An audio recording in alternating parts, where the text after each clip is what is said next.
The four men Marlon Brando had affairs with were made public. With his unvarnished, visceral performances in movies like A Streetcar Named Desire, On the Waterfront, and The Godfather, Marlon Brando revolutionized American acting. Hollywood was obliged to adopt a new, more genuine performing style as a result of his groundbreaking approach to his trade, which permanently altered the film industry. Brando's influence as the first cinematic rebel is still undeniable. Beyond his creative legacy, however, is another, more intimate revolution that calls into question how we perceive this cultural figure and the time period in which he lived. In a period when such candor could ruin even the most illustrious career, Brando maintained a complicated and purposefully ambiguous relationship with his own sexuality throughout his life, occasionally making controversial pronouncements while cautiously avoiding definitive labels. According to a former assistant who worked closely with the actor in the 1970s, Marlon didn't believe in sexual categories. It wasn't a political statement when he once told me, "Desire doesn't understand gender. It just understands attraction." It was just the way he lived his life. The meticulously preserved lines separating Brando's private and public lives have progressively blurred in the decades after his passing in 2004, revealing a more comprehensive image of the man. We've started to comprehend the full complexity of Brando's private life, which included important relationships with men in addition to his more well-known relationships with women, thanks to revelations from people who knew him, posthumous biographies, and the sporadic confirmation of long-rumored relationships. According to celebrity biographer Thomas Henderson, most people are unaware that Brando's sexuality was just as rebellious and boundary-pushing as his acting. Brando refused to follow the rules at a time when acknowledging same-sex attraction meant losing his job, even if it meant using ambiguous language and acting in private. Today, we look at four important connections that shed light on this little-known facet of Brando's life. Relationships that go beyond easy classification, from verified liaisons to intensely personal emotional ties. These connections, which span decades of the actor's life, show not only personal appeals but also a groundbreaking method of human connection that was as far ahead of its time as Brando's revolutionary method of acting. More than just new eras in Marlon Brando's love past are exposed by his interactions with men. They shed important light on the remarkable complexity of a man who, in every area of his life, pushed the boundaries of convention. Brando's readiness to seek genuine relationships, regardless of gender, was a kind of personal rebellion as important as his professional innovations during a time when homosexuality was still considered a mental illness and could quickly ruin even the most prosperous Hollywood career. These connections were essential components of a life lived in accordance with Brando's own principles rather than those of society. They were not accidental to his identity. Brando's relationships with men reveal not only his personal tastes but also his lifelong rejection of artificial constraints on human experience, ranging from strong emotional ties that went beyond traditional friendship to verified sexual encounters that defied the strict sexual categories of the time. We can better comprehend an idol whose inner complexity matched his public genius by examining these connections with the nuance they merit. No, I just decided to give it a go for a bit. Give yourself a break after 20 years, you know. Richard Pryor, The Surprising Connection. The confirmation of Marlon Brando's brief but intense romance with comedian Richard Pryor in the 1970s was possibly the most shocking discovery about his private life to come to light since his passing. This surprising relationship between two of the most innovative people in entertainment was kept a secret for decades until it was verified in 2018 by a person who knew Pryor well, not by rumors or conjecture. The comic, indeed. Jennifer Lee Pryor, Richard Pryor's widow, provided this direct confirmation in an unexpected way. Rather than denying or sidestepping allegations of the affair, she simply acknowledged them. Her casual affirmation turned what could have been written off as celebrity rumors into fact, compelling a re-examination of men's private lives and public identities. Music producer Quincy Jones made the first revelation when he casually brought up the romance in a lengthy 2018 interview with Vulture magazine. Jones said simply that Brando would anything when questioned about his sexual orientation. He had a mailbox, Marvin Gaye, Richard Pryor, and James Baldwin. The name of Pryor was unexpectedly confirmed, even though some of these assertions were denied by estates or remained unsubstantiated. Jennifer Lee Pryor, Pryor's widow, verified this in 2018, according to renowned entertainment journalist Rebecca Santos. Instead of rejecting Jones's remarks as many had anticipated, she confirmed them in a statement to TMZ and later statements on social media. She said that Pryor had been open about his sexuality with individuals close to him, in addition to the fact that the affair had taken place. Jennifer Lee's affirmation provided crucial background information that shaped the connection and the context of Los Angeles culture in the 1970s. She portrayed the affair as a part of the free-spirited exploration that defined both men's outlook on life at the time, rather than as scandalous or embarrassing. According to her, Pryor had a brief but intense sexual relationship with Brando and was publicly bisexual in the 1970s. Santos continued, "This wasn't just confirmation of a single encounter, but acknowledgement of an ongoing connection between two men who, despite their public heterosexual relationships, privately acknowledged broader sexual interests."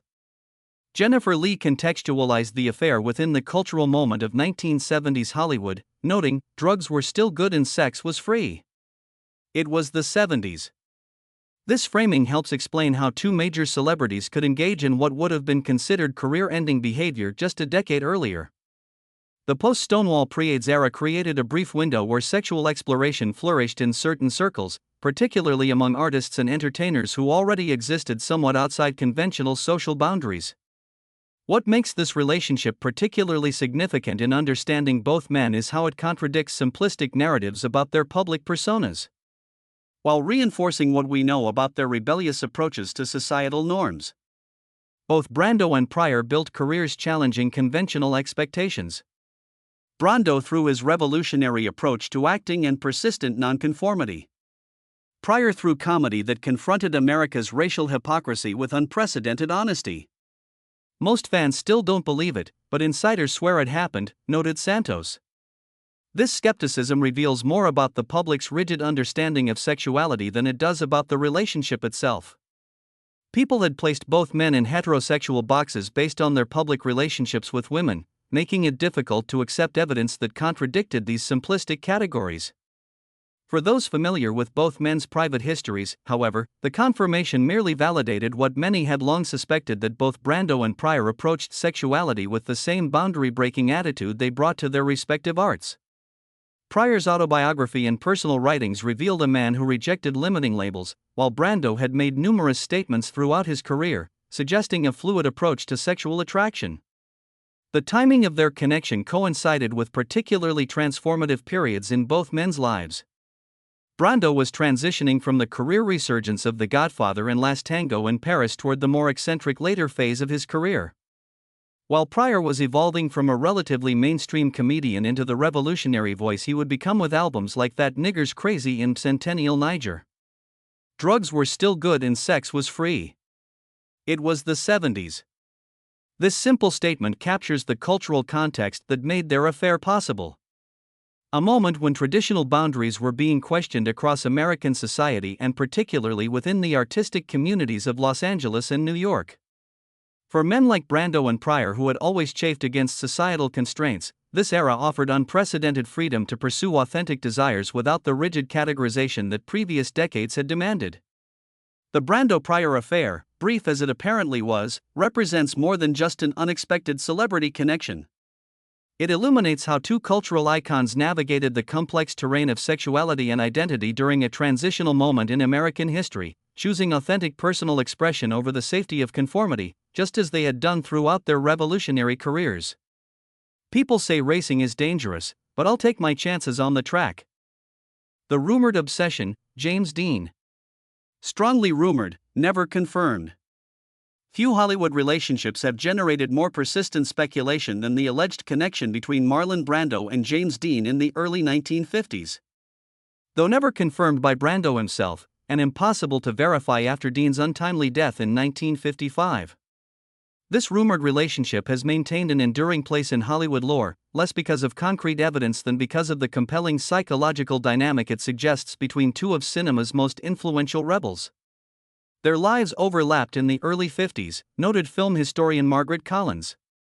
This was a pivotal moment in American cinema, with Brando already established as the industry's most exciting new talent following A Streetcar Named Desire, while Dean was still struggling for his breakthrough role, which would come with East of Eden in 1955. The timing created a significant power imbalance. Brando at 30 was already a transformative figure in American acting, while Dean at 24 was still seeking the recognition his talent deserved. This professional disparity reportedly formed the foundation of a complex personal dynamic that multiple biographers have characterized as both mentorship and manipulation. Several biographers suggest Brando dominated Dean emotionally and sexually as part of a twisted mentor relationship, Collins continued. According to these accounts, what began as professional admiration on Dean's part evolved into something more personal and intense, with Brando allegedly recognizing and exploiting Dean's attraction to him. Central to most accounts of their relationship is Dean's well-documented fascination with Brando. Friends and colleagues from this period consistently describe Dean's almost obsessive study of Brando's acting technique, personal style, and public persona. An influence so pronounced that early in Dean's career, critics frequently dismissed him as merely a Brando imitator rather than an original talent. Dean was said to be obsessed with Brando, and Brando allegedly toyed with him, observed Collins. Multiple sources from this period described Dean constantly talking about Brando, studying his performances with unusual intensity, and even adopting aspects of his speech patterns and mannerisms. What remains disputed is whether Brando reciprocated this interest in any genuine way or merely used it to exercise power over a young actor who idolized him. Among the most frequently cited sources regarding the relationship is Brando's longtime friend Carlo Fear, who lived with Brando during this period and later wrote about witnessing interactions between the two actors. While never explicitly confirming a sexual relationship, Fiore described scenarios that suggested unusual intimacy and emotional intensity. Particularly on Dean's part, he used Dean like a mirror to reflect his own chaos.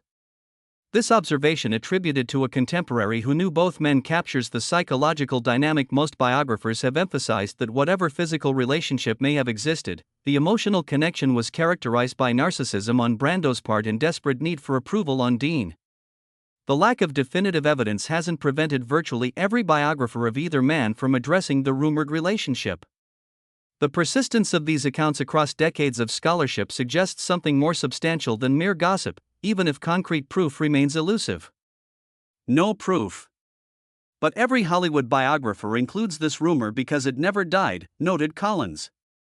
When a rumor persists this long and appears in so many credible accounts, historians must consider why.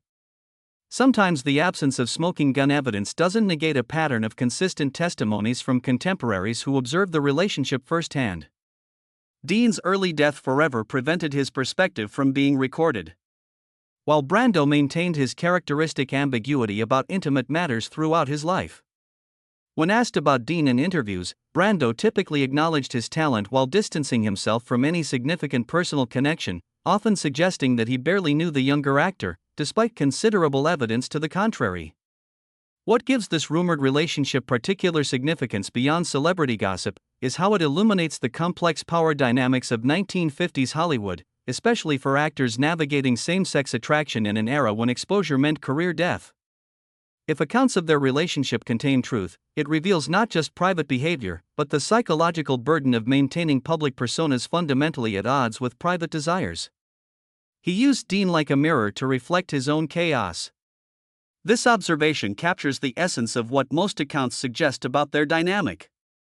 That whatever physical dimension may have existed, the psychological component involved Brando recognizing aspects of his own rebellious nature in Dean and alternately encouraging and rejecting this reflection based on his own emotional needs rather than any genuine concern for Dean's well-being. This pattern, if accurate, would be consistent with what we know about Brando's complicated approach to intimacy throughout his life. An ability to form intense connections that nonetheless remained fundamentally self-focused, with others serving primarily as mirrors for his own emotional experience rather than true partners in mutual vulnerability. Music, There's No Need to Fear. Underdog is here. The soulmate, Wally Cox, his lifelong best friend. Perhaps no relationship in Marlon Brando's life defies simple categorization more thoroughly than his lifelong connection with actor Wally Cox. Beginning in childhood and continuing until Cox's death in 1973, this bond transcended conventional definitions of friendship, creating an intimacy so profound that it raises questions about the arbitrary boundaries we draw between different types of human connection. Brando called Cox his soulmate and kept his ashes in his bedroom, noted biographer Thomas Henderson. This wasn't just sentiment. Brando literally maintained a daily physical connection with Cox long after his death, keeping his cremated remains on his bedside table for decades and reportedly talking to them regularly. When Brando himself died in 2004, one of his final wishes was that their ashes be mixed together and scattered in Death Valley. A request that created legal complications but speaks to the extraordinary importance of this relationship. The origins of their connection reach back to their childhood in Libertyville, Illinois, where they met as schoolboys. Brando, the physically imposing, emotionally volatile son of alcoholic parents. Cox, the slight, intellectually sharp child who would later become known for playing meek, nervous characters on television. This unlikely friendship would endure for more than 5 decades, surviving Brando's meteoric rise to fame, multiple marriages, and the geographic separations created by their respective careers. What distinguished this relationship from ordinary friendship was the emotional intensity Brando attached to it, an attachment he occasionally acknowledged in surprisingly candid terms. For a man who typically maintained careful ambiguity about his intimate life. He once said, "If Wally had been a woman, I would have married him," Henderson continued. This statement, made after Cox's death, reveals how Brando himself struggled with societal language limitations in describing their connection. The frameworks available in mid-20th century America, just friends or lovers, failed to capture the complex reality of their bond. According to those who knew both men, their relationship contained elements of intellectual stimulation, emotional support, and physical affection that transcended conventional male friendship of their era without necessarily conforming to sexual partnership as commonly understood. While they were reportedly not sexual in the traditional sense, the intimacy level was so intense, many believe it crossed into romantic and possibly physical territory, observed Henderson. Contemporaries described them finishing each other's sentences, maintaining hours-long phone conversations, and displaying physical affection that exceeded typical male friendship of their generation. When Cox died suddenly of a heart attack in 1973, Brando was devastated in a way usually associated with the loss of a spouse rather than a friend. The contrast between Cox's public persona and Brando's adds another layer of complexity to their relationship. While Brando projected raw sexuality and rebellious intensity, Cox cultivated a career playing mild-mannered, often effeminate characters, most notably on the 1950s to 60s television series Mr. Peepers. This apparent opposition may have created a complementary dynamic that allowed each man to access aspects of himself not easily expressed through his public identity.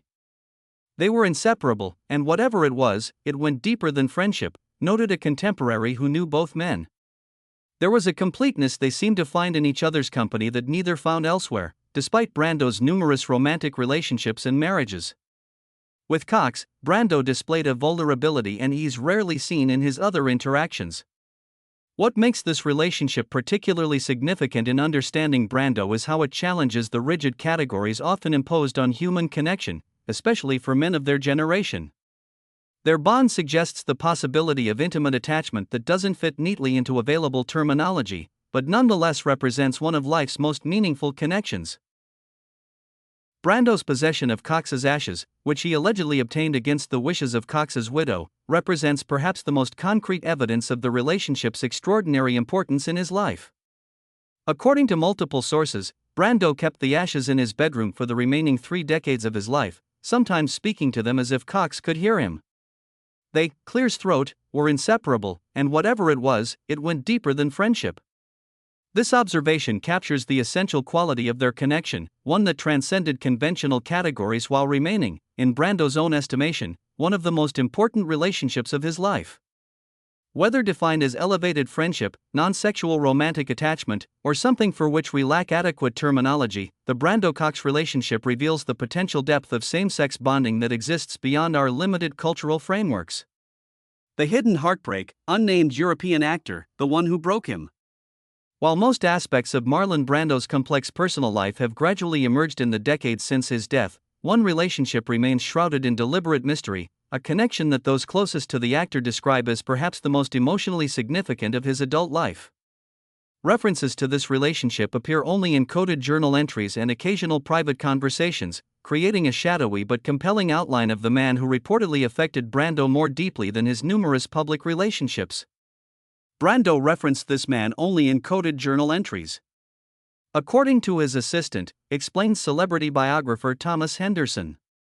Unlike his relationships with women, which he discussed relatively openly despite his general privacy, this connection remained almost completely hidden from public view. Yet, those who knew him well understood its profound significance in his emotional life. According to sources familiar with Brando's private writings, the relationship involved an unnamed European actor whom Brando met while filming abroad in the late 1950s. Unlike most of Brando's romantic entanglements, which typically featured him as the pursued rather than the pursuer, this connection reportedly reversed the dynamic that Brando had grown accustomed to in his relationships. Described as tender, cruel, unforgettable, noted Henderson, quoting phrases attributed to Brando's private writings. These descriptors suggest an emotional complexity that transcended physical attraction. A connection that engaged Brando intellectually and emotionally in ways that most of his relationships did not. What made this relationship particularly significant in Brando's life, according to those familiar with his private history, was the unusual power dynamic it created. Throughout his adult life, Brando's extraordinary fame and sexual magnetism typically placed him in the dominant position in his relationships with others, pursuing his attention and affection rather than the reverse. Said to be the only person Brando ever chased, observed Henderson. This inversion of his usual romantic pattern apparently created an unprecedented vulnerability for Brando, an emotional exposure he rarely experienced in other relationships, where his status as the desired party provided a certain protection against rejection. The relationship reportedly ended when the European actor became involved with a woman, creating a rejection that affected Brando far more deeply than those familiar with his typically detached approach to romance would have expected. According to those close to him during this period, the experience created an emotional wound that never fully healed, influencing his approach to intimacy for decades afterward. Rumor says the man left Brando for a woman, devastating him. Henderson continued, this abandonment reportedly triggered profound feelings of inadequacy and rejection that contradicted Brando's public image as the ultimate object of desire. His failure to maintain this specific relationship in spite of his exceptional renown and beauty resulted in a narcissistic injury that affected him for the rest of his life. This relationship's date aligns with a discernible change in Brando's public demeanor and career decisions, moving from the intensely focused early career to the more unpredictable and self-destructive patterns that defined his later work. Those who are aware with his personal background believe that the emotional fallout from this specific connection was a major element in this change, even though there were other considerations as well. After that, Brando was never the same. His fury became more audible. A longtime associate noticed that his heart became quieter. His approach to his profession and his interactions with others underwent a fundamental shift. A retreat into emotional self-defense, which showed itself as a growing degree of eccentricity, unpredictable behavior, and disengagement from the creative passion that had characterized his early professional life. Its ongoing emotional significance throughout the actor's life is demonstrated by the purposeful obscurity surrounding this relationship, with the man's identity never disclosed even in Brando's private documents.